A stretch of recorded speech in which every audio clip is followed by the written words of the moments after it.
When poetry meets the blues. Ralph Ellison once described the blues as an autobiographical chronicle of personal catastrophe. When poetry meets the blues, it creates a point of contact between the ontological and the vernacular.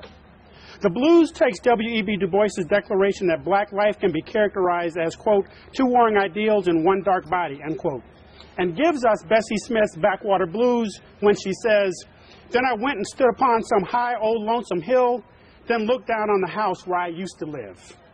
Which is to say, the blues poem is a secular spiritual holding hallelujah and Lord have mercy in creative tension.